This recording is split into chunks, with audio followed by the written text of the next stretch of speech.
Okay, so we made a mouthpiece together many years ago, actually. Now that was the Mindi Abair custom model.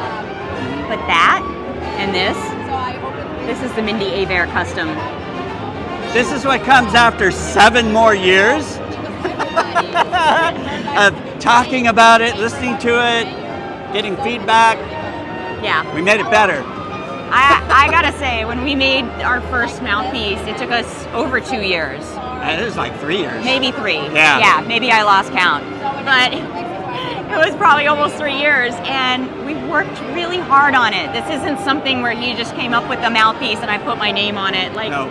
We really pined over this, and it was so fun. It was this labor of love to come up with a mouthpiece that was a mouthpiece for the people, that was easy to play, that had this power and this grace and this resonance.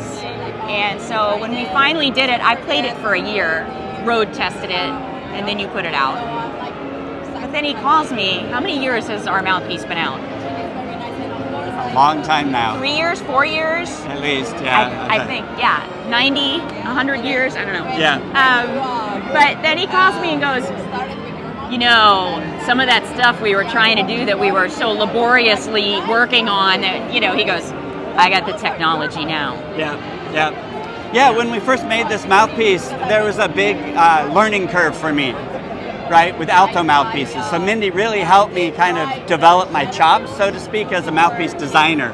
That's why it took us 3 years of a lot of work, because I was really making a leap from designing primarily tenor mouthpieces to alto mouthpieces. So this mouthpiece is a refinement, right? Instead of like this big leap, I was like, all right. Yeah. So it's solid.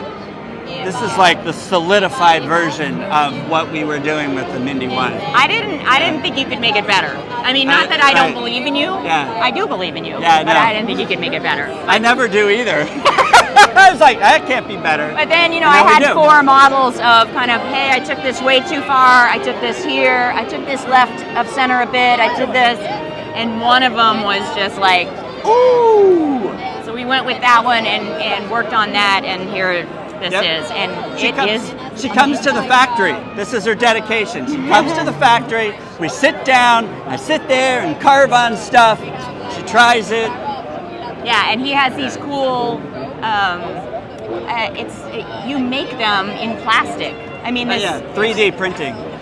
Yeah. Crazy. So we do 3D printing, but just for prototypes. So we 3D printed models, and then I could modify those for Mindi until she goes, oh yeah.